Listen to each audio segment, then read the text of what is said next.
우리가 듣겠습니다. 예수님 이름으로 기도드렸습니다. 아멘.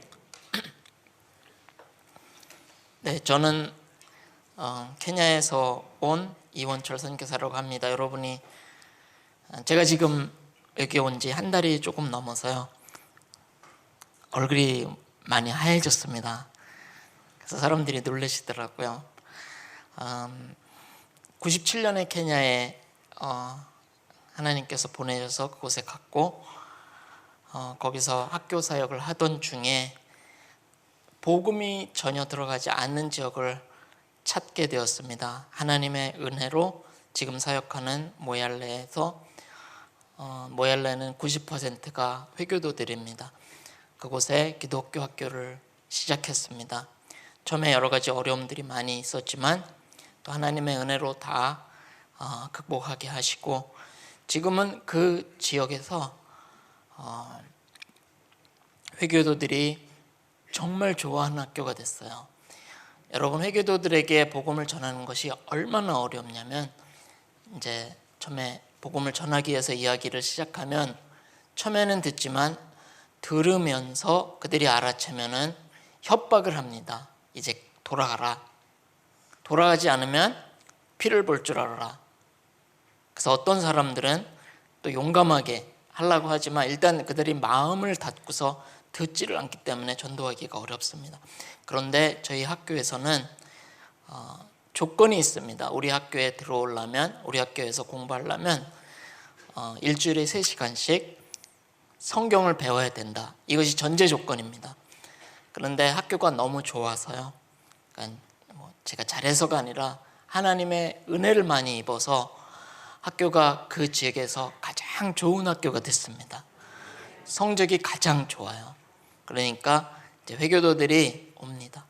근데 중3부터 고3까지 4개 4년을 가르치는데 중3만 돼도 여러분 머리가 큽니다. 거기 아이들 보면 어린데도 수염이 이렇게 나갔고 저보다 더 늙어 보이는 애들도 있습니다. 근데 그 아이들이 머리가 컸고 어려서부터 그 코란을 마드라사라는 데 가서 외우면서 자라는 애들이기 때문에 저희 학교에 오면은 불평을 합니다. 자기 부모에게 불평을 합니다. 내가 한 번도 성경을 배워본 적이 없는데 어떻게 여기 와서 성경을 배우겠느냐. 부모는 이 아이가 여기서만 공부하면 대학도 갈 수 있고 직장도 얻을 수 있으니까 부모는 이 아이가 정말 우리 학교에서 공부하기를 원하는데, 아이가 볼 때는 평생 배워보지 않은 성경을 배워야 된다니까 이제 화가 나는 거죠. 그리고 그걸로 시험을 봐야 됩니다. 그러니까 외워야 돼요. 화가 나서 부모에게 항의를 합니다. 그러면 부모가 하는 얘기가, 거기는 이제 쉐이크라는 그런 명칭을 가진 사람인데 그분들이 교회로 따지면 목사입니다. 이맘 아니면 쉐이크. 근데 그분들이 그 자녀들도 데려와요. 그래서 여기서 공부를 하라니까 이제 싫다고 그러면 난 여기서 공부 못한다. 그러면 이 쉐이크가 하는 얘기가, 누구 쉐이크 아들도 공부해. 그러니까 너도 공부해라. 설득을 합니다. 전에는 처음에 학교가 문을 열었을 때는 난리가 났었습니다. 90%가 회교도들이니까 자기들이 원하는 대로 무엇이든지 할 수가 있고, 지금도 자기들이 회교 사원을 짓고 싶다 그러면은 어느 땅이든 지을 권리가 있습니다. 땅 주인한테 물어보지도 않아요. 우리가 여기 그냥 짓겠다 통보만 하고서 집니다. 누가 그거를 반대했다 그러면 돌 맞죠. 어디 사원을 짓는데 어느 누가 반대를 하느냐. 그런데 그곳에서 저희는 아이들에게 하나님의 말씀을 가르칩니다. 4년 동안 일주일에 3시간씩, 그리고 시험도 1년에 9번을 보는데 전부 주관식이에요. 그러니까 아이들이 성경을 다 외워야 됩니다. 그 시험에 나올 만한 것들을 다 외워야 됩니다. 여러분, 우리 학생들하고 여러 번 갖고 똑같이 앉아서 시험을 보면요, 제가 확신하건대 우리 아이들이 훨씬 더 성경에 대한 지식이 많이 갖고 있고, 그 아이들은 외웠습니다. 케냐는 모든 시험이 주관식이에요. 객관식이 전혀 없습니다. 그래서 그 아이들에게 하나님의 말씀을 가르칠 수 있도록 아이들이 예수님에 대해서 알고는 있지만 잘못 알고 있습니다. 그런데 우리 학교에서 4년을 배우면 예수님이 구약에 예언된 대로 갑자기 나타나신 분이 아니라 하나님의 약속을 따라 오신 분이고, 또 이 땅에서 어떠한 일을 행하셨으며 또 부활하고 승천하시고 우리의 구세주가 되신다는 것을 그 아이들이 다 배웁니다. 그래서 고2가 되면 성령이 마가다락방에 임하신 것과 또 성령의 역사로 사람들이 회개하고 돌아오고 그런 성령의 역사를 배우고요. 그러니까 아이들이 구원을 얻을 만한 충분한 지식을 갖고 있습니다. 지식을 갖고 있습니다. 그러나 구원은 지식을 통해서 얻는 것이 아니라 성령의 역사로 이루어집니다. 그런데 아이들이 그 말씀이 있잖아요. 그 말씀을 배웠잖아요. 여러분이 기도해 주시면 성령께서 역사하셔서 그 아이들이 배운 말씀이 그 아이들의 심령에 역사하면 그 아이들은 하나님께 돌아올 것입니다. 그래서 여러분 기도해 주십시오. 그러면 여러분은 거기 안 가서 고생 안 하셔도 영혼을 구원한 상급을 받을 것입니다. 저는 이걸 불공평하다고 생각하지 않습니다. 왜냐하면 그곳에서 사역할 수 있었던 것은 여러분이 뒤에서 기도해 주시고 눈물로 기도해 주시고 생명 같은 헌금으로 지원을 해주셨기 때문에 그것에서 하나님이 여러분의 기도를 통해서 여러분의 헌신을 통해서 또 저를 통해서 역사하시는 것입니다. 이스라엘에는 전쟁에 나간 군인이나 남아서 지킨 군인이나 전리품을 똑같이 분배한다고 합니다. 그러니까 여러분, 나가는 것도 중요하지만 여기서 남아서 기도하는 것도 여러분이 선교지의 영적 싸움에 동참하고 있다는 것을 생각하셔서 열심히 기도해 주십시오. 하늘의 상급이 클 것입니다. 오늘 요한복음 3장 16절 하나님이 세상을 이처럼 사랑하사, 이처럼이라는 것은 그냥 이처럼이 아니라 so loved, 이처럼 사랑하셨다는 말씀입니다. 이처럼 어떻게 사랑하셨는지 제가 한번 예를 들어 보겠습니다. 여러분, 김형석 목사님 사랑하시죠? 너무 잘생기셨고, 네. 사랑하시죠? 그런데 예를 들었습니다. 제가 예를 들었습니다. 목사님이 심장병이 걸리셨어요. 그래서 수술로는 도저히 고칠 방법이 없고 딱 한 가지 방법은 어떤 사람의 심장을 취해서 이식하는 것입니다. 목사님께 질문하면 목사님에게 심장을 줄 사람이 있습니까, 목사님? 아까 2부 예배 때는 안 받으시겠대요. 줘도 안 받겠다. 얼마나 사랑이 넘치십니까? 나 살겠다고 누가 주는 심장 안 받겠다. 저는 이렇게 대답하시는 분 처음 봤어요. 너무 좀 좋으신 분입니다. 사랑이 정말 남을 나보다 더 사랑하시는 분입니다. 그런데 목사님께서 생각하시다가 내가 할 일이 많은데, 내가 필금교회를 위해서 선교지의 선교사들을 돕기 위해서 내가 할 일이 많은데 내가 살아야 되겠다. 그래서 저에게 연락을 하셨습니다. 선교사님은 살 만큼 사는 것 같은데 아이들도 컸고 저는 아이들도 아직 어리고 선교사님의 심장을 주십시오. 그러면 제가 살겠습니다. 그러면 제가 어떻게 할 것 같습니까? 하나님께 물어볼 거예요. 하나님, 줄까요? 왜 그러냐면 제 생명이 하나님 거니까. 줄까요? 주라고 말씀하시면 제가 드리겠습니다. 농담이 아니고 드리겠습니다. 친구를 위하여 목숨을 버리는 것보다 더 큰 사랑이 없다. 그리고 나의 주님이 나를 위해서 목숨을 버리셨는데 왜 이 일을 못하겠습니까? 그런데 제게 아들이 하나 있습니다. 딸도 하나 있고. 근데 큰아들이 31살인데요. 안동대 영어 예배를 섬기는 간사로 있습니다. 네, 안동대를 졸업하고 이제 근데 이 아이는 키도 크고 저보다 훨씬 잘생기고요. 영어를 아주 잘합니다. 한국말보다 더 영어를 잘합니다. 아주 마음이 깨끗해요. 제가 봐도 정말 마음이 깨끗합니다. 그리고 건강합니다. 그래서 목사님이 보실 때 저보다는 제 아이의 심장이 더 낫겠다 해서 선교사님 거보다 선교사님 아이의 심장을 주실 수 있습니까? 이렇게 보신다면 저는 아무 대답도 못합니다. 제가 아이를 사랑하니까, 저보다 더 사랑하니까 얘기를 못하죠. 이런 일을 할 수 있는 사람은 세상에 미친 사람 이외에는 없습니다. 그렇죠? 그런데 우리 하나님께서는 그 일을 하셨습니다.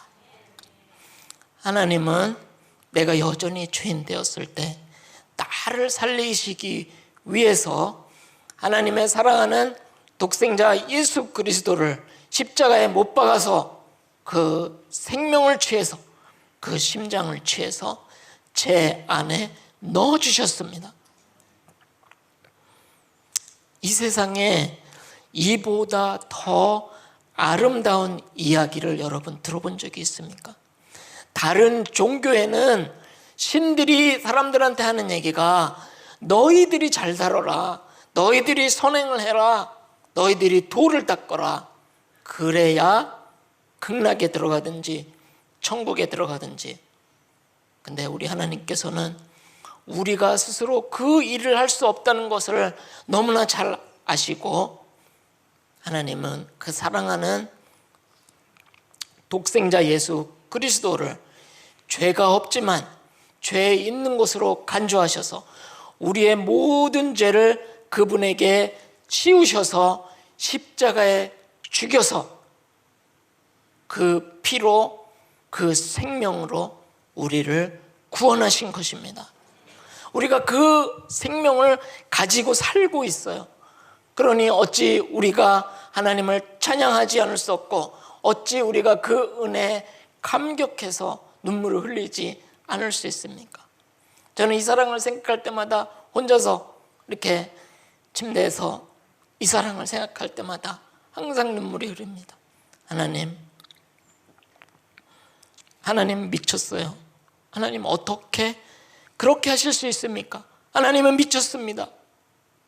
우리는 그 하나님의 미친 사랑을 받은 자들입니다. 그래서 우리는 어딜 가든지, 어떠한 상황에 우리가 있든지 우리는 감사할 수밖에 없는 것입니다. 이 마귀는 거짓말하는데 뛰어납니다. 마귀가 할 수 있는 마귀가 가진 가장 큰 무기는 거짓말이에요. 그래서 에덴 동산에서 하나님께서 네가 이 실과를 따먹으면 정령 죽으리라 이렇게 말씀하셨는데, 마귀는 아니야, 정령 죽지 않을 거야, 거짓말을 했습니다. 그래서 우리가 그 거짓말에 속아서 에덴 동산에서 쫓겨나서 이 어려운 삶 가운데 있지만, 그러나 예수님께서 오셔서 우리를 구원해 주셨어요. 죄로부터 해방시켜 주셨습니다. 그래서 우리는 예수님의 생명을 가지고 예수님의 하나님의 자녀로서 우리가 이 땅을 살고 있는 것입니다. 그래서 어떤 여러분의 삶을 비참하게 만들고 신세타령하게 만드는 것들은 다 사탄에게서 오는 거짓말입니다. 이걸 여러분 물리쳐야 됩니다. 하나님이 얼마나 우리를 사랑하셨는지 여러분 한번 생각해 보세요. 정말 하나님의 사랑은 미친 사랑입니다. 하나님의 성품은 사랑이 있지만 또 공의도 있습니다. 그리고 이것을 정말 잘 이해해야 합니다. 한 가지 예를 더 드리겠습니다. 오늘 김영석 목사님 뜨네요. 목사님 제가 사기를 쳤습니다. 사기. 그래가지고 목사님 가정이 완전히 어려움에 빠져서 말할 수 없는 어려움에 빠졌습니다. 제가 아까 그 아이들들, 사랑스러운 아이들도 봤는데 정말 말할 수 없는 어려움에 빠졌습니다. 그런데 제가 그렇게 사기를 쳐먹고서 나중에 뉘우치고 하나님 앞에 와서 전심으로 진심으로 뉘우치고 하나님 앞에 회개를 했습니다. 그러면 하나님이 용서해 주시겠습니까? 용서해 주시기를 여러분 바라지요. 그렇죠? 하나님은 그렇게 용서하실 수 있는 분이 아닙니다. 왜 그러냐면 하나님이 저를 용서해 주셨다면 저는 감사와 기쁨이 넘치겠지만, 저는 좋으신 하나님이라고 이야기하겠지만, 목사님이나 목사님을 사랑하는 주변에 있는 분들이 볼 때는 저 인간은 사기 쳐먹고 회개하고 용서 안 받고 기쁘다 그러고 저러고 사네. 하나님이 공의의 하나님인가 생각하게 됩니다. 그렇죠? 우리 하나님은 완전하신 하나님입니다. 외전하는 그림자도 없으신 분입니다. 그렇다면 이렇게 용서한다는 것은 하나님의 공의에 위배되는 것입니다. 근데 우리는 그렇게 알고 있고 그렇게 믿고 싶습니다. 성경에도 보면은 너희가 돌이켜 겸손히 회개하면 너의 죄를 사하신다는 말씀도 있잖아요. 근데 그 배경을 알아야 됩니다. 어느 나라에 왕이 있었습니다. 이 왕이 사람들한테 존경, 사랑을 받는 왕이었어요. 그런데 하루는 이 왕이 한 가지 법령을 발표했습니다. 오늘부터 우리나라에서는 이러한 법을 시행하는데 이 법을 어기는 사람은 회초리로 10대를 맞을 것이다. 이렇게 여러분 아이들이 말 안 들었을 때 회초리 가져와, 이 때리는 회초리 말고요. 여러분 예수님의 순환 영화 보면 건장한 로마 병정들이 회초리로 예수님 때리는 광경 한번 보셨죠? 저는 우리 학교 아이들에게 매년 그 영화를 보여줍니다. 4년 다니는 학생은 4번 봅니다. 저는 10번도 넘게 봤습니다. 때리는 장면이 나옵니다. 예수님 너무 고통스러워하시죠. 저 같은 사람은 2-3대 맞으면 기절입니다. 회초리 10대 맞는다. 그래서 많은 사람들이 먼저는 왕을 사랑하고 존경하니까 그 법을 지켰고, 그 다음에는 또 벌도 무서우니까. 그런데 어느 날 왕의 어머니가 그 법을 어겼습니다. 그래서 그 이야기가 이제 나돌기 시작했습니다. 사람들이 염려합니다. 또 여러 가지 이야기를 합니다. 공의로운 우리의 왕은 이 일을 어떻게 하실까? 어머니니까 그냥 용서해 주실까? 사람들이 이야기를 합니다. 근데 이 이야기가 왕의 귀에 들어가니까 왕이 군사를 명해서 어머니를 잡아오게 합니다. 옛날에는 왕이 재판도 했죠. 그래서 이제 재판정에 어머니를 군사를 시켜서 잡아오게 하였습니다. 그리고 어머니에게 물어봅니다.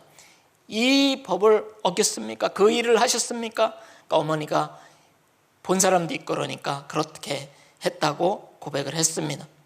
그러니까 군사에게 명합니다. 회초리를 가져와라. 그래서 군사들이 또 거기에 있던 사람들이 놀랬죠. 저 약한 어머니가 저 회초리에 맞으면 살아남기 힘들 텐데 걱정하면서, 그러나 왕의 명령이 주상 같으니까 회초리를 가져왔습니다. 군사가 그것을 가져왔습니다. 저 여인을 10대를 때려라. 10대 때리면은 아마 죽을지도 모르죠. 연로하신 어머니니까. 그래서 이제 그러나 왕의 명령이기 때문에 이제 군사가 회초리를 뽑아서 이제 때리려고 합니다. 그때 왕이 잠깐만 기다려라. 그리고 자기 왕복을 벗습니다. 왕복은 왕의 권위를 상징합니다. 그래서 왕복을 벗고 자기 왕관을 내려놓고 어머니에게 가서 어머니를 꼭 끌어안습니다. 그리고 군사에게 다시 이야기를 합니다. 이 여인을 10대를 때려라. 그런데 때리려고 보니까 왕이 그 어머니의 모든 몸을 꼭 이렇게 감싸고 있기 때문에 때릴 수가 없죠. 그래도 왕이 재촉을 하니까 할 수 없이 때립니다. 때리는데 어머니를 때리지만 누가 맞겠습니까? 왕이 맞죠. 왕이 이 10대를 다 맞았습니다. 그리고 자리로 돌아가서 왕복을 입고 왕관을 쓰고 이제 저 여인은 죄값을 치렀으니 이제 집에 가게 하라. 여러분, 이것이 하나님의 공의입니다. 하나님은 우리가 진심으로 회개했다고 용서하시는 것이 아니라 그 죄값을 치르게 하십니다. 근데 우리가 죄값을 치르면은 한 사람도 살아날 사람이 없으니까 하나님은 그 사랑하는 아들 독생자 예수 그리스도를 대신 보내서 우리가 지은 모든 죄에 대한 벌을 받게 하신 거예요. 로마 병정이 예수님을 때릴 때 긴 채찍의 끝에 쇠가 매달려 있죠. 그래서 몸을 때리니까 그 쇠가 몸에 박힙니다. 그리고 잡아당깁니다. 예수님의 살과 피가 뜯겨나가죠. 하나님의 아들, 이 전지를 하나님께서 예수 그리스도를 통해서 지으셨다고 하는데 그분이 육신의 몸을 입고 이 땅에 오셔서 그렇게 우리의 죄 때문에 대신 맞으신 것입니다. 그뿐만 아니라 우리의 모든 죄를 가지시고 십자가에 달려서 돌아가셨어요. 그래서 우리가 모든 죄의 용서함을 받은 것입니다. 우리가 1000번제를 드려서 용서함을 받은 게 아니고요, 우리가 매일 새벽에 나와서 회개해서 용서함을 받은 것도 아닙니다. 예수 그리스도를 통해서 우리가 용서함을 받은 것입니다. 그렇기 때문에 다른 종교에는 구원이 있을 수가 없습니다. 예수 그리스도가 우리를 대신해서 채찍에 맞고 또 십자가에 달려서 돌아가셨기 때문에 그 예수 그리스도를 우리의 구세주로 믿는 우리가 구원을 받은 것입니다. 어떤 종교에도 이런 아름다운 이야기가 없고 어떤 종교에도 이런 일이 없습니다. 오직 구원은 하나님께서 예비하신 오직 한 길 예수 그리스도를 통해서만 얻을 수 있는 것입니다.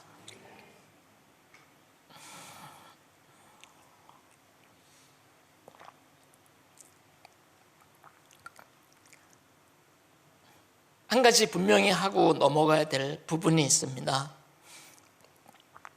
분명한 것은 우리가 죄를 가지고는 하나님 나라에 들어갈 수 없습니다.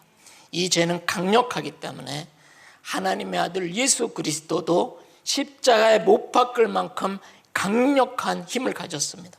그래서 우리가 죄를 가지고는 한 사람도 하나님 나라에 들어갈 수가 없습니다. 이건 아주 분명한 사실입니다. 하나님과 죄는 공존할 수 없습니다. 그런데 어떤 사람들은 여전히 내가 죄인이라고 생각하는 사람들이 있습니다. 예수를 믿지만 여전히 나는 죄인이라고 생각하는 사람들이 있습니다. 우리가 이것을 잘 분명히 해야 됩니다. 우리의 죄가 어떻게 용서함을 받았냐면 예수님이 우리의 모든 죄 100%입니다. 99%가 아니라 우리가 지은 모든 죄 100% 담당하시고 십자가에 돌아가셨습니다. 아멘이시나요? 99%입니까? 아닙니다. 여러분과 제가 지은 100%의 모든 죄를 담당하시고 십자가에 돌아가셨습니다. 그것을 믿는 믿음을 보시고 죄를 정죄하시는 하나님이 너희들에게 죄가 없다, 그 믿음을 보시고 우리가 죄가 없다고 말씀하시는 것입니다. 그래서 그 믿음이 있어야 우리가 하나님 나라에 들어가는 것입니다. 나는 예수님의 보혈로, 예수님의 희생으로, 나는 예수님의 희생으로 구원 받았다는 믿음이 있어야 우리가 하나님 나라에 들어가는 것입니다. 하나님의 아브라함의 믿음을 보시고 그것을 그의 의로 여기셨다고 그랬습니다. 아브라함의 순종을 보고 그런 것이 아니라 그의 믿음을 보시고, 어쩌면 이게 사람들이 이것을 잘 믿기 어려운 것은 왜 그러냐면 우리 안에는 자기 중심성이 있습니다. 내가 뭐를 해서 구원을 받아야지, 아니 믿기만 한다는 게 무슨 말이야. 우리의 악한 중심성, 자기 중심성 때문에 그렇습니다. 우리는 어떠한 방법으로도 구원을 얻을 수 없고 의롭다 칭함을 받을 수가 없고, 오직 예수 그리스도를 믿는 믿음만이 우리를 죄악 가운데서 구원하는 것입니다. 그래서 우리가 이제 예수 그리스도를 믿음으로 모든 죄로부터 해방되었습니다. 만약에 여러분이 아직도 죄를 아는 죄인이라고 생각하신다면 여전히 여러분은 죄의 종입니다. 예수님이 오셔서 너희가 진리를 알지니 진리가 너희를 자유케 하리라. 그리고 예수님이 오셔서 십자가에 돌아가셔서 우리를 자유케 하셨습니다. 그런데 여전히 우리는 죄인이라고 생각하는 것은 마귀가 거짓말을 시켜서 혼란을 우리에게 가져와서 그렇습니다. 하나님의 말씀을 붙잡으십시오.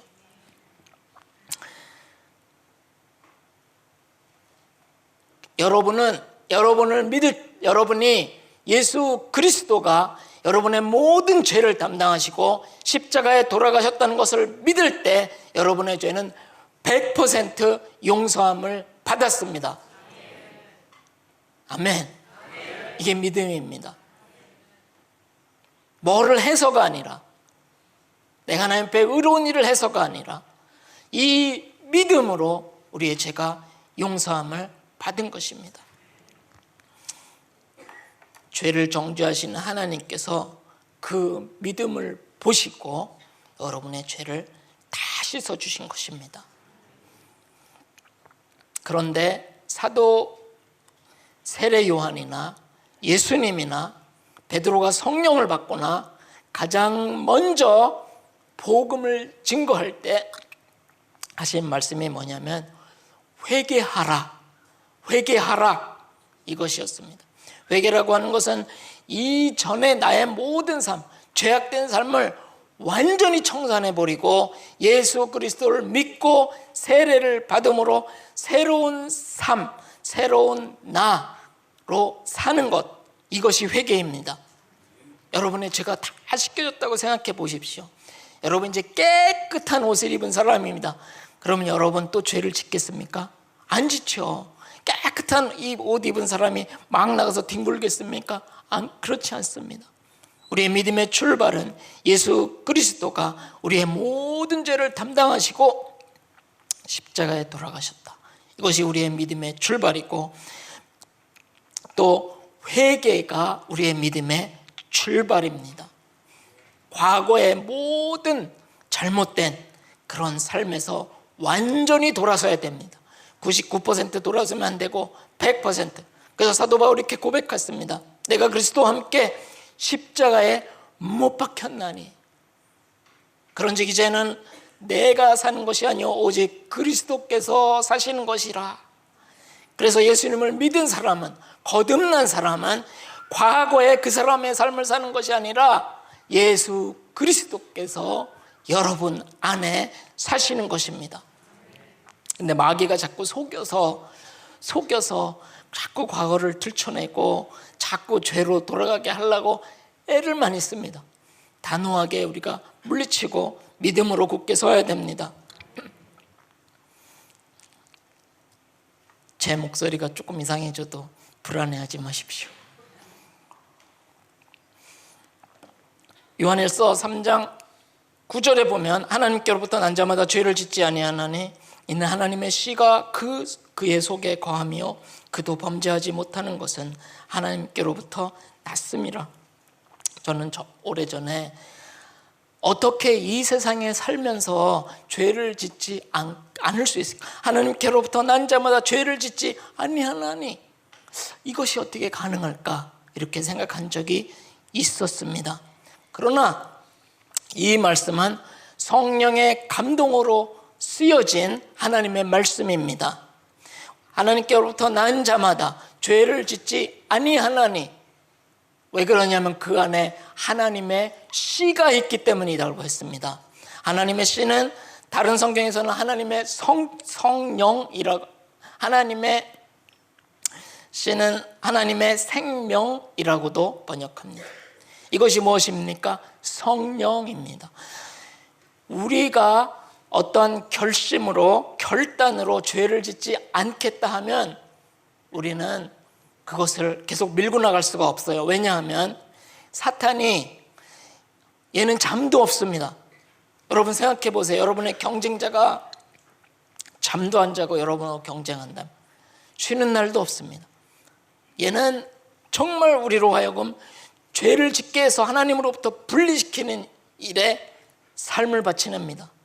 그러니까 우리가 우리의 육신으로는 이길 수가 없습니다. 그런데 하나님께서 우리 안에 성령을 주셨습니다.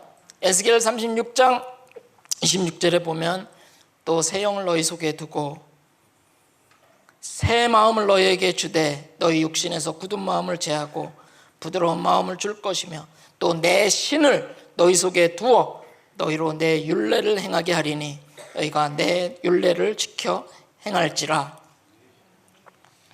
성령을 주시겠다는 것은 하나님의 변치 않는 약속입니다. 그래서 예수 그리스도를 구세주로 믿는 모든 사람에게 하나님이 내 신을 너희 안에 둔다고 하셨습니다. 여러분, 이 세상에 저기 보면 그 사람들은 예수님을 구주로 고백하지 않습니다.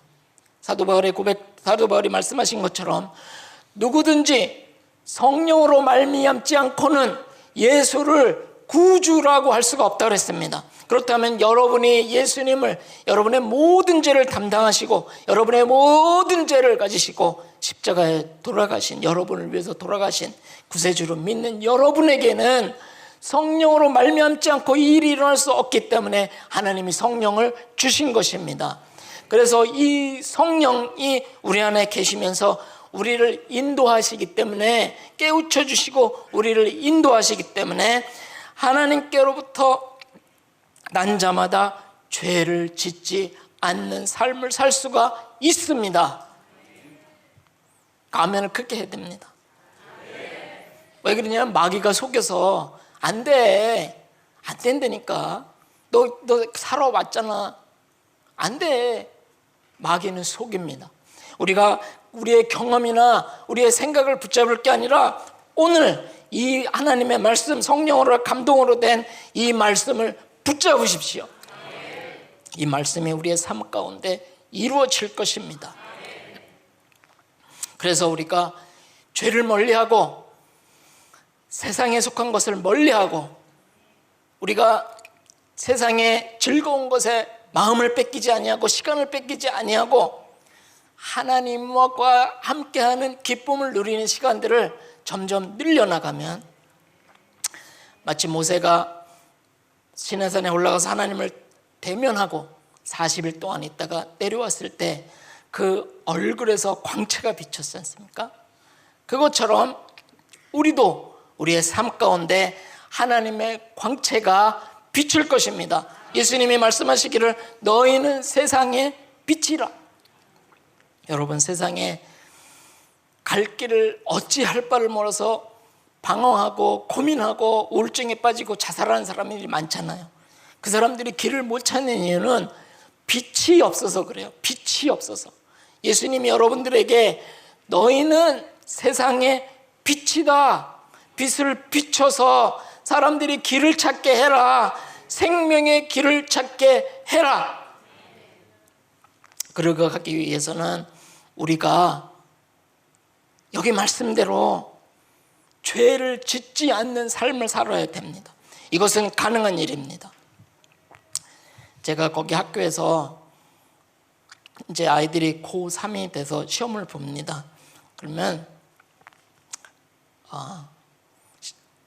시험 성적에 이제 낙제 이렇게 나오는 거하고, 그렇지만 좋은 성적은 아니래도 낮은 성적을 받는 거하고는 의미가 틀립니다. 낙제 그러면 나중에 어디 가서 인터뷰하고 그럴 때, 면접하고 그럴 때 얘는 이게 안 되는구나. 그런데 낮은 점수 받으면 얘는 공부를 좀 열심히 안 했구나, 이렇게 받아들여지니까 제가 아이들에게 고3 때 시험이 이제 가까이 오면 고3 때 모의고사 본 성적을 가지고 부릅니다. 몇 명을.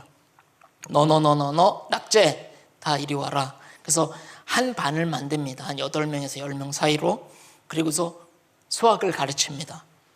그러면 그 반에 온 아이들은 절대 낙제를 안 합니다. 제가 아이들한테 얘기하는 게 있어요. 너희들 여기서 낙제하면 이건 기적이다. 너희들이 낙제하면 이건 기적이다. 그래서 아이들을 가르칩니다.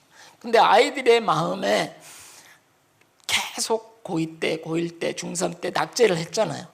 그러니까 얘네들이 마음에 나는 낙제할 거야, 이 믿음이 있습니다. 낙제할 거라는 믿음이 있어요.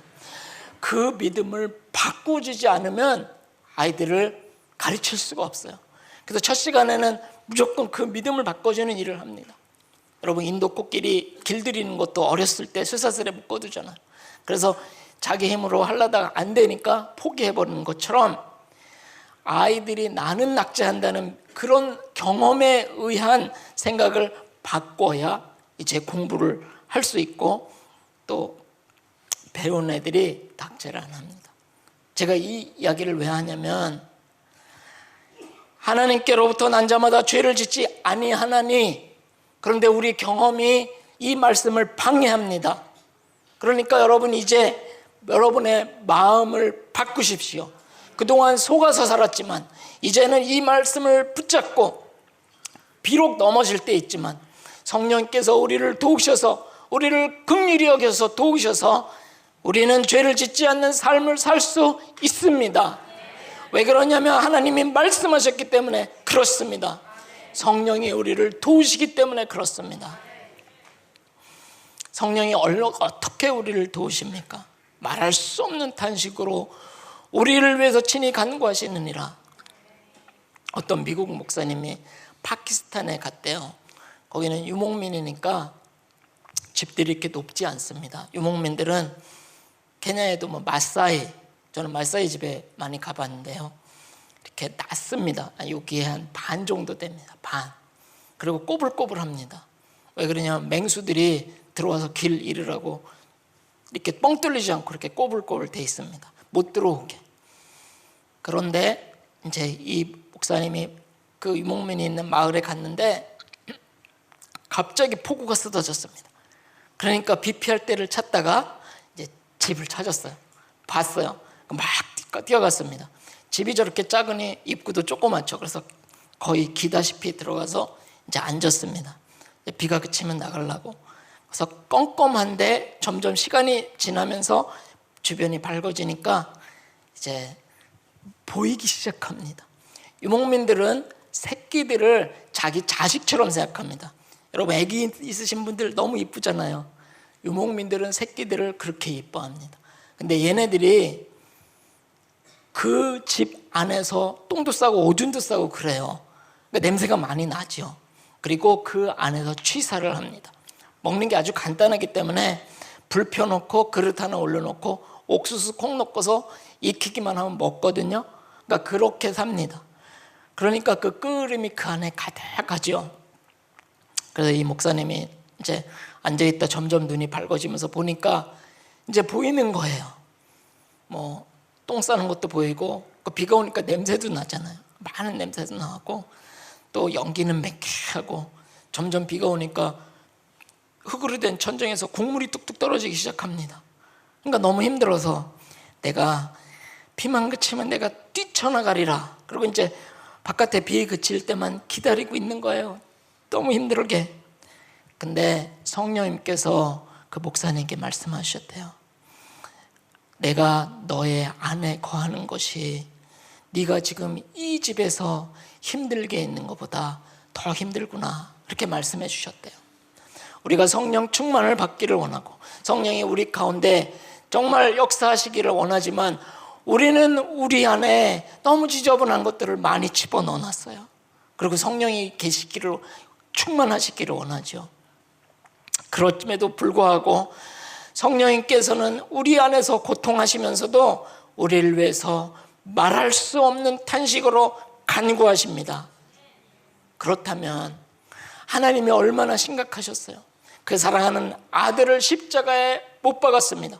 벌거벗겨서 치를 타당하고 나의 하나님 어찌하여 나를 버리시나이까.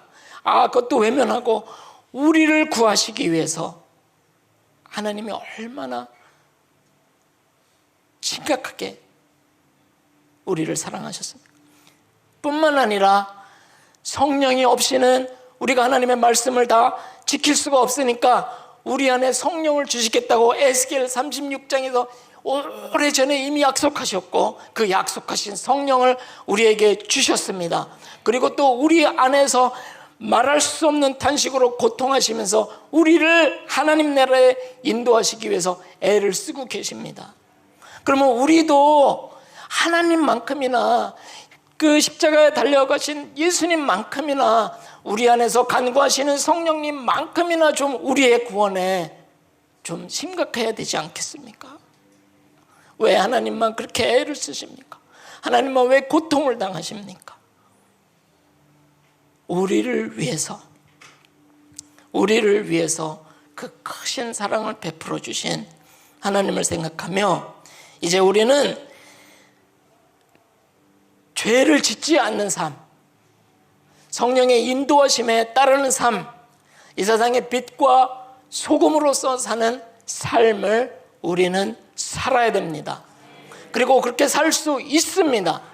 마귀가 속입니다. 그러나 우리는 그 마귀의 꼬임에 넘어가지 않고 살 수가 있습니다. 죄의 요결 때 여러분 한번 생각해 보세요. 여러분 요새 스마트폰을 보니까 저도 그래요. 뭐 이렇게 보니까 관심 있는 게 딱 뜨는 거 있죠. 이게 뭐야? 뭐 완전히 선정적인 건 아니라도 저도 남자니까 딱 보고 눈이 띠용 하는 게 있잖아요. 그때 제 마음에 무슨 생각이 들었냐면요, 내가 저걸 누르면 마음의 죄를 질 것이고 하나님은 내 죄를 용서하실 텐데 내 죄를 용서해 주기 위해서 내 사랑하는 주님이 또 매일 맞아야 되는구나. 그래서 저는 그걸 확 무시해 버립니다. 성령이 우리 마음속에서 역사하시면서 우리가 죄에 빠지지 않도록 시시때때로 인도하실 뿐만 아니라 우리를 위해 간구하시는 것입니다. 세상 사람들은 그것을 보고 대박 그러겠지만 우리는 아닙니다. 그건 멸망의 길입니다. 여러분 젊은 청년들 그런 거 보면요, 이 소망을 가진 자마다 자신을 깨끗게 하느니라. 소망을 바라보십시오. 우리가 하나님 나라에서, 영원한 하나님 나라에서 누릴 기쁨을 생각하면서 이 땅의 즐거움을 버리시기를 바랍니다. 거룩이란 무엇이냐면 이 세상에 속한 관심을 줄이고 하나님에 대한 관심을 높여가는 것을 거룩이라고 합니다. 우리가 이렇게 거룩한 삶을 살면은 하나님과의 교제가 있고 우리의 모든 죄를 사함받은 것을 우리가 알게 될 것이고 빛의 자녀로 살게 될 것입니다. 세상에 길 잃은 많은 사람들이 여러분에게 올 거예요. 저기 가면 길을 찾을 수 있을 거야. 저기 가면 어떻게 할 수 있을 거야. 저희 학교에 100명의 회교도가 있고요, 회교도 학생이 있고 50명의 기독교인 학생들이 있습니다. 아까도 말씀드린 것처럼 저희 학교의 목적은 이 100명의 회교도 아이들에게 참된 복음을 4년 동안 가르치는 것이고요, 또 하나의 목적은 이 기독교인 아이들을 하나님의 말씀으로 잘 양육해서 복음을 전하는 하나님의 종으로 삼는 것입니다. 그래서 이제 여기서 졸업한 아이들 중에 삶을 하나님께 드린 아이들이 있습니다. 그래서 그 아이들을 신학교에 보내서 이제 와서 교회가 없는 마을에 교회를 개척합니다. 그리고 전도합니다. 전도하고 다니면 사람들이 욕하죠. 그래도 전도합니다. 그래서 이제 교회가 생겼습니다. 그런데 거기는 미친 사람들이 있거든요. 아마 한국에도 있을 텐데 여긴 보기 힘들지만 거기는 숨길 데가 없으니까 미친 사람들이 있습니다. 그러면은 창피하잖아요. 가족들이 너무 창피하잖아요. 침도 질질 흘리고 뭐 헛소리하고 돌아다니고 귀신 들린 사람들. 그래서 이제 이마암이나 셰이크한테 데려갑니다. 얘를 어떻게 해달라고. 그러면 묶어놓고요, 코란을 외웁니다. 거의 24시간 코란을 외워요. 그래서 이제 그래도 안 나가면 몽둥이로 때립니다.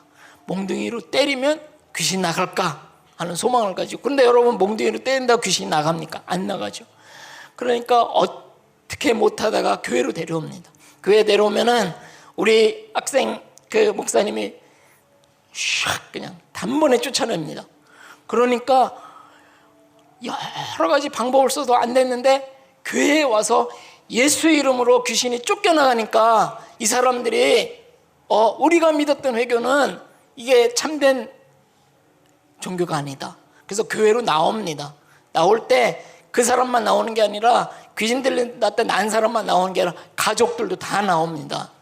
그러면 가족이 다 나오면 주변 회교도들이 비난을 못해요. 여러분, 회교도들은 이렇게 배교하면 죽이기도 하고 그러거든요. 근데 자기들도 봐왔거든요. 자기들도 이 사람이 미쳐서 정말 자기네 종교 지도자들도 고쳐보려고 애를 썼는데 안 됐는데 교회 갔더니 예수 이름으로 귀신이 쫓겨나가니까 그 가족들이 가는 것에 대해서 아무 말을 못합니다.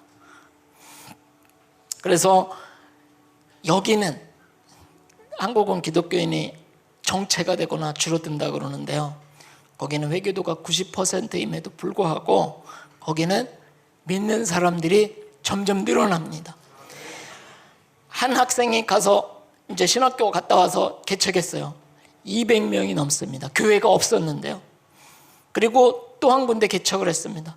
다른 학생이 거기 가서 목회를 하는데요, 교회를 짓는데 한 200명 들어갈 교회를 짓고 있는데 하는 얘기가, 저거 좁을 것 같은데, 교회가 없는데 교회를 짓고 있는데 하는 얘기가 교회가 좁을 것 같은데. 그 전에 교회에서 예배를 드리는데요, 이제 가정집에서 드립니다. 그러면 처음에 예배 시작하면은 시간 되기 전에 아이들이 들어옵니다. 아이들이 들어와서 뭐 찬송도 하고, 시간이 되면서 어른들이 오면요, 아이들을 쫓아냅니다. 청년 한 명이 딱 들어갔고 다 쫓아냅니다. 왜냐면 어른들이 앉을 자리가 없으니까. 그럼 아이들은 쫓겨서 밖에서, 문 밖에서 자꾸 들여다보는 거예요. 그 안에 무슨 일이 있나. 그래서 이제 교회를 건축했습니다. 근데 그 목사님은 또 걱정이에요. 저 금방 좁아질 텐데. 하나님께서 그곳에 역사하셔서 회교도들이 하나님 앞에 돌아오고 있습니다. 근데 그런 교회들이 1년 동안 헌금을 모읍니다. 다른 데 안 쓰고 헌금을 모아요. 그래가지고 그걸 가지고 전도를 갑니다. 차도 없으니까 걸어갑니다. 30km 정도 걸어가요. 30km 정도 걸어가면 한 6시간 정도 걸립니다. 가서 전도하는데, 기독교인이 없는 마을에 가서 전도하거든요.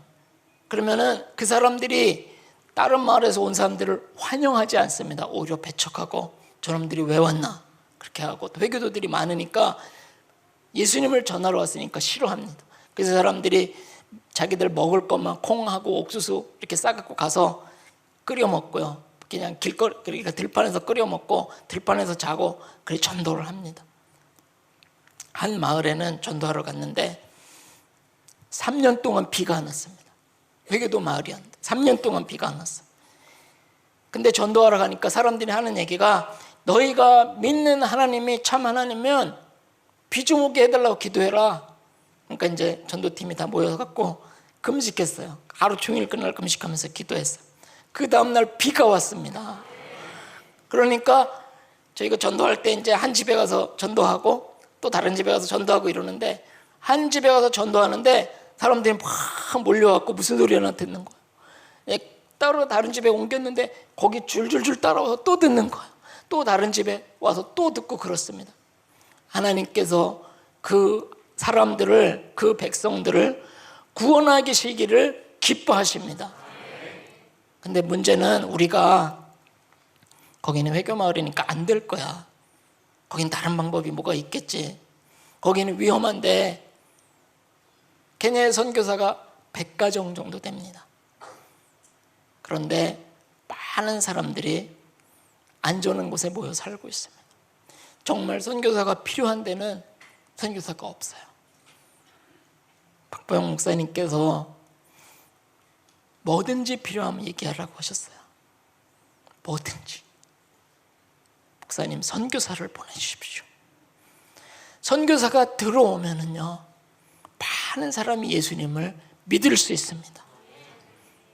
현지인들이 할 수 있는 거가 있고 할 수 없는 거가 있는데, 선교사가 들어가서 현지인들이 할 수 없는 일들을 하면 하나님이 그 선교사의 사역을 통해서 많은 사람들을 구원하실 수가 있는 것입니다. 그래서 여러분에게 부탁드리기는, 그렇게 전도했는데, 그래 이제 그 비온 마을에, 그래서 이제 또 집회도 합니다. 스피커 이렇게 전기가 없으니까 그 조그만 중국제 발전기 갖고 가고요, 전기 일으켜서 스피커 달고 말씀도 전하고, 그래서 믿는 사람들이 생겨요. 그 외교 마을이지만 말하자면 배신자죠. 그들에게 볼 때는 배신자. 근데 진리의 말씀을 듣고 성령이 역사하시니까 예수님을 믿는 사람이 생깁니다. 결단하는 사람들이 생깁니다. 문제가 뭐냐면 전도팀이 돌아와야 되거든요. 거기에 누가 있어서 그 사람들에게 말씀을 전하고 예배를 인도하고 하는 사람이 있어야 되는데 그냥 옵니다. 그러면 어떻게 되냐면, 어린아이가 태어나면은 자꾸 뭐를 먹여야 자라지 않습니까? 근데 새 생명이 태어났는데 밥 줄 사람이 없는 거예요. 영의 양식을 줄 사람이 없습니다. 그러한 곳이 많습니다. 그래서 이곳에는 현지인 전도자가 필요합니다. 헌신된. 근데 그런 지역에 여러분 생각해 보세요. 3년 동안 비도 한 번도 안 온 지역에 누가 거기 가서 가족 데려가서 살 수가 있겠습니까? 오직 예수님의 사랑에 자기 모든 것을 드릴 준비가 있는 사람이 거기 들어가 살 수 있거든요. 전기도 없고 물도 없고 전화도 안 되고 비도 안 오고 척박한 데서 살 수 있는, 거기서 사역할 수 있는 사역자가 정말 필요합니다. 만약에 당장 10명의 사역자가 있다면 당장 10군데 교회를 시작할 수가 있습니다. 사역자가 없는 것이 정말 큰 어려움입니다. 그래서 여러분이 기도해 주실 때 현지인 사역자를 보내주십시오. 선교사님들이 들어오셔서 정말 사역 열심히 하시면 하나님이 그분들을 통해서 현지인 사역자를 일으켜 주실 것입니다.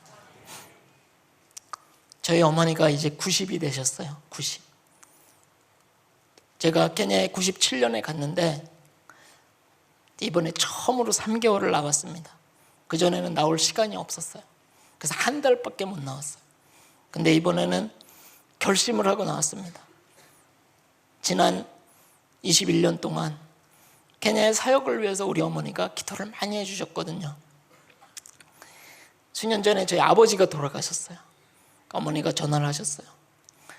아버지가 평안히 잘 돌아가셨으니까 너는 나오지 말고, 장래 걱정도 하지 말고, 나오지 말고 그 사역을 잘 돌봐라. 어머니 마음이 제 마음만큼이나 그 사역지를 염려하시고 사역을 염려하시고 기도해 주셨어요. 그런데 최근에 한 마을에 교회가 생겼습니다. 회교 마을이었는데 거기서 전도해갖고 2달 동안 있으면서 하나님의 사랑을 증거하고 하나님의 공의를 증거했더니 거기서 믿는 사람이 생겼어요. 그래갖고 이제 사역자가, 헌신된 사역자가 들어갔습니다. 근데 그 옆에 마을에도 한 30km 떨어진 데 마을에도 교인들이 있는데 전에 전도자가 있었거든요. 이 전도자가 돌봄을 받지 못하고 거기서 5년을 돌봄을 받지 못하고 살다 보니까 그냥 거기 사는 회교도들하고 동화돼 버렸어요. 주일날 갔는데 예배도 없어요. 그러니까 이 교인들이 마음 아파합니다.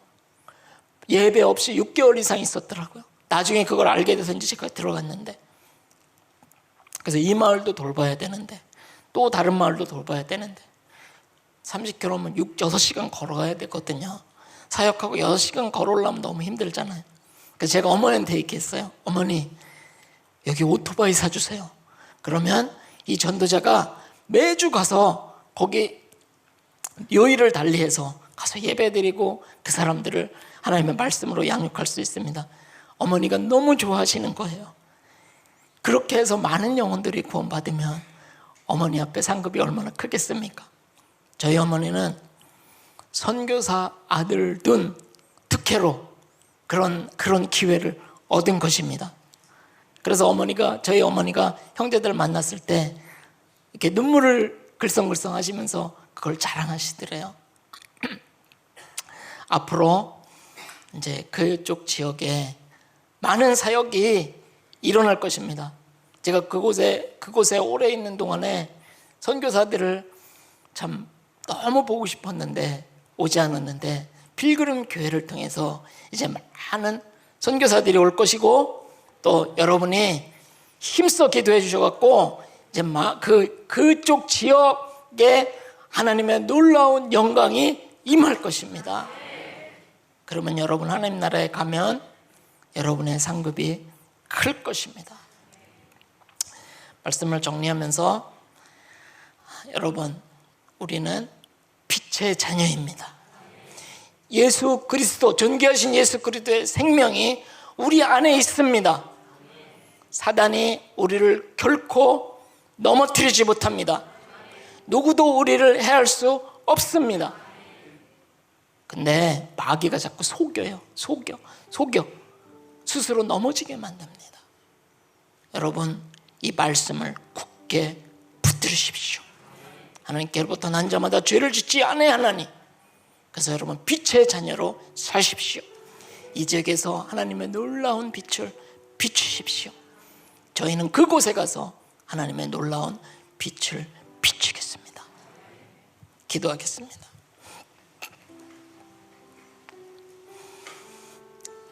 하나님 놀라운 사랑은 하늘을 두루마리 삼고 바다를 먹물 삼아도 다 표현할 수 없습니다. 주님 감사합니다. 주님 사랑합니다. 우리를 위해서 십자가에 대신 달려 돌아가신 주님의 사명, 주님께서 우리에게 주신 사명, 땅끝까지 이르러 내 증인이 되라고 하신 그 말씀을 우리의 삶의 현장에서, 또한 선교지에서 능히 감당하기에 부족함이 없는 우리의 삶으로 살 수 있도록 주여 우리의 믿음을 강건케 하여 주옵소서. 우리에게 믿음을 더하여 주옵소서. 필그림 교회를 통해서 사단의 견고한지들이 모두 깨어지게 하여 주시옵시고, 하나님의 놀라운 빛, 하나님의 영광이 이곳에 가득케 하여 주옵소서. 주님 감사합니다. 예수님 이름으로 기도드렸습니다. 아멘.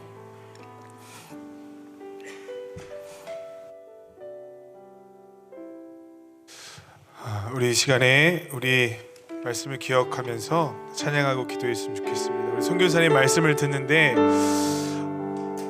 우리의 삶에 복음이 능력 없는 거라고 여겼는데요, 그 강팍한 무슬림 지역에 하나님께서 일하시고 계심을 우리가 들었습니다.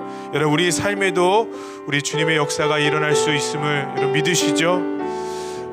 우리의 삶을 위해서 한번 기도했으면 좋겠고요. 두 번째로는 우리 그 땅을 위해서 기도했으면 좋겠습니다. 하나님, 그 땅에 더 많은 교회가 세워지게 하여 주시고, 더 많은 현지인 목사님들이 설 수 있도록 도와주시고, 또 더 많은 선교사님들이 그곳에 복음을 전할 수 있도록 허락하여 주시옵소서. 기도해 주시길 바랍니다. 세 번째는요, 우리 선교사님이 내일부터 항암 치료하세요. 그 임파선에 암이 있어서 암 때문에 항암 치료를 하셔야 되는데, 우리 하나님께서 우리 선교사님 치유해 주시기를 기도합니다. 하나님, 우리 선교사님 치유해 주시사 거기에 또 놀라운 하나님의 역사들이 끊임없이 이루어질 수 있도록 성령의 역사하여 주시옵소서. 이 세 가지 기도의 제목을 갖고 잠시 기도하도록 하겠습니다. 기도합니다. 거룩하고 자비로우신 주님, 하나님 아버지, 우리 삶에도 복음의 역사가 일어나길 원합니다. 하나님께서 말씀하셨던 그 역사가 일어나길 원합니다. 성령님 도와주시며 하나님 놀라운 은혜의 역사 역사가 우리 삶 가운데도 이루어지게 하여 주시옵소서. 하나님 아버지, 우리 연약하다고 생각했고 능력 없다고 생각했고 하나님 우리 삶 가운데는 아무런 일도 일어나지 않는다고 생각했습니다. 그러나 하나님이 세상을 이처럼 사랑하사 독생자를 주신 그 역사가 하나님 우리 삶에도 오늘 이루어지게 하여 주시옵시고 그 복음의 역사로 복음의 능력으로 하루하루를 살아갈 수 있도록 허락하여 주시옵소서. 오 주님, 우리 성도님을 통해 일하여 주시옵소서. 빛으로 오신 주님의 영광이 우리 삶을 통해서도 비추어질 수 있도록 허락하여 주시옵소서. 모야알레 땅을 위해서도 기도합니다. 모야알레 땅에 주 예수 그리스도의 이름이 하나님 울려 퍼지기를 원합니다. 하나님 그곳에 교회를 세워주시옵시고 그곳에 아버지 주님을 사랑하는 현지 목회자들이 설 수 있도록 허락하여 주시옵소서. 또한 그곳에 복음을 전하는 수 없지만은 선교사들을 보내주시사 하나님 나라가 이루어지게 하여 주시옵소서. 하나님의 영광이 드러나게 하여 주시옵소서. 하나님 이원철 선교사님을 기도합니다. 주님 그 모든 암들을 치유하여 주시옵소서. 치유하여 주시옵소서.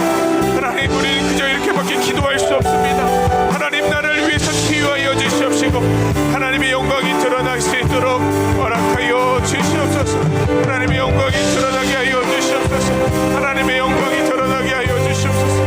하나님을 두려워하게 하여 주시옵소서. 고쳐주시옵소서. 새로워지게 하여 주시옵소서. 십자가의 은혜와 능력이 부어지게 하여 주시옵소서. 신뢰합니다. 주님 의지합니다. 잡아주시기 원합니다.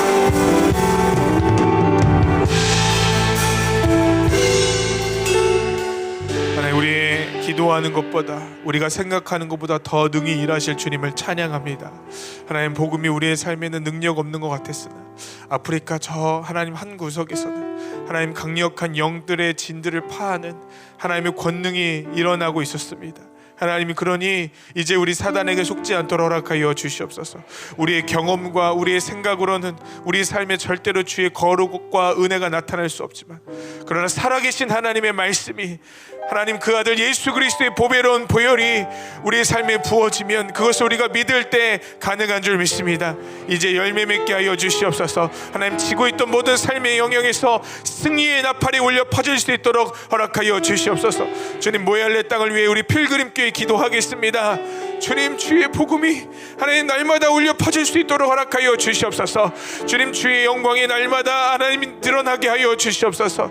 믿지 않던 자들이 돌아오면 견고한 사단의 진들이 무너지게 하여 주시옵소서. 하나님 우리 선교사님을 기억하여 주시길 원합니다. 이제 열매 맺고 있습니다. 주여 하나님 그 눈으로 그 영광을 보게 하여 주시옵시고 주의 아버지 아름다움이 그곳에서 전파될 때 하나님 복음의 열매가 맺혔다고 하나님 감격의 눈물 흘릴 수 있도록 주님 그 모든 암을 치유하여 주시옵시고 하나님 더 많은 선교사들이 하나님 선교사님을 따라서 주의 복음을 따라서 달려갈 수 있도록 허락하여 주시옵소서. 이제 우리 주 예수 그리스도의 은혜와 하나님 아버지의 극진하신 사랑과 성령님의 감화 감동 교통 역사하심이 하나님 복음 앞에 그것을 믿기로 결단하는 모든 심령들 위해 그리고 아프리카 모야알레 위해 또 하나님 파송될 선교사님들 위해 이제부터 영원까지 함께 하시기를 간절히 축원하옵나이다. 아멘.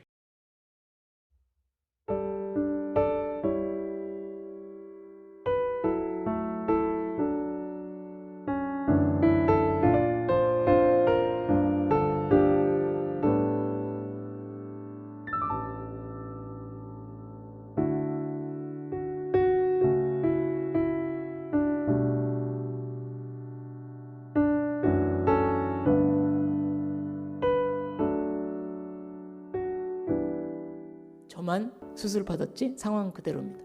많은 사람들이 쉬면서 해라, 쉬어야 된다. 그러면 여러분 저보다 더 쉬고 싶은 사람이 어디 있겠어요? 그런데 가서 보니까 일이 다 그대로예요. 일이 다 그대로 있어요. 그냥 해야죠. 우리 안에 성령이 계시기 때문에 우리는 거룩한 삶을 살 수가 있습니다. 우리가 거룩한 삶을 살면 우리는 하나님과의 교제가 있고 또 그를 통해서 우리는 하나님의 우리 가운데 하나님의 빛이 있기 때문에 이 세상을 능히 비추는 그런 길 잃어버린 자들을 하나님께로 인도하는 삶을 살 수가 있습니다. 저와 여러분이 다시 만날 때는 제가 여러분 가운데 있는 정말 밝은 빛을 보고 싶고요. 또 제 안에 있는 빛도 여러분에게 비춰드리고 싶습니다. 저는 저를 건강해 주십시오 이렇게 기도하지 않습니다. 하나님의 손이 저를 붙들고 계시고, 그러니까 저는 선교지에 딱 들어가면 아팠던 건 다 잊어버리고 오직 하나님의 일을 하면 먼저 그 나라와 그 의를 구하는 자에게 이 모든 것을 더하시는 하나님의 은혜를 저는 계속 경험하면서 그곳에서 사역을 하고 있습니다.